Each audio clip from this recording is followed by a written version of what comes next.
नमस्कार मंडळी, स्वागत आहे तुमचं कुकूज मॉम या चॅनलमध्ये. आम्ही परत आलोय बबडू आणि आईच्या सिरीज मधली एक नवीन गोष्ट घेऊन. आमची ही नवीन गोष्ट नक्की बघा.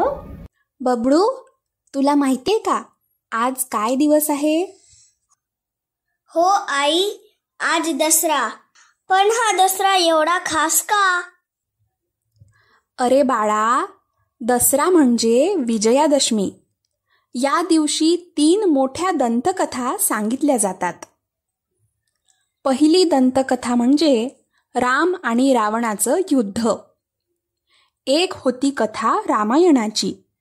प्रभू श्रीरामांनी रावणाशी मोठं युद्ध केलं. अरे वा, मग श्रीराम जिंकले ना? हो बाळा, रावणाचा वध विजयादशमीच्या दिवशीच झाला. म्हणून दसरा हा सत्याचा असत्यावर विजय मानला जातो. आई, दुसरी कथा कोणती?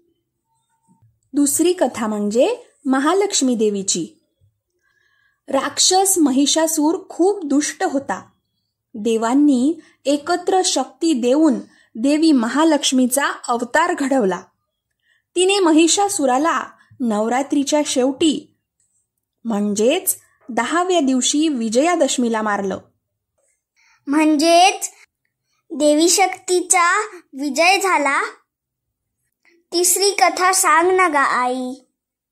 तिसरी कथा म्हणजे महाभारतात पांडवांनी वनवासात आपली शस्त्रे शमी वृक्षात लपवली होती. अज्ञातवास संपल्यानंतर त्यांनी ती परत काढून विजय मिळवला. म्हणून दसऱ्याला आपण शमीची पानं सोने म्हणून एकमेकांना देतो. आहा, दसरा म्हणजे आनंद, विजय, एकमेकांना शुभेच्छा देण्याचा दिवस आहे. अगदी बरोबर. म्हणून आपण नेहमीच म्हणतो, सत्य आणि धर्माचा विजय नेहमीच होतो. वा आई, आता मला दसऱ्याच्या सगळ्या दंतकथा समजल्या. तर मित्रांनो, कशी वाटली तुम्हाला आमची नवीन गोष्ट? कमेंट करून नक्की कळवा. आणि कुकूज मॉम चॅनलला सबस्क्राईब केले नसेल तर जरूर सबस्क्राईब करा. कुकूज मॉम या चॅनलतर्फे तुम्हा सर्वांना हॅपी दसरा.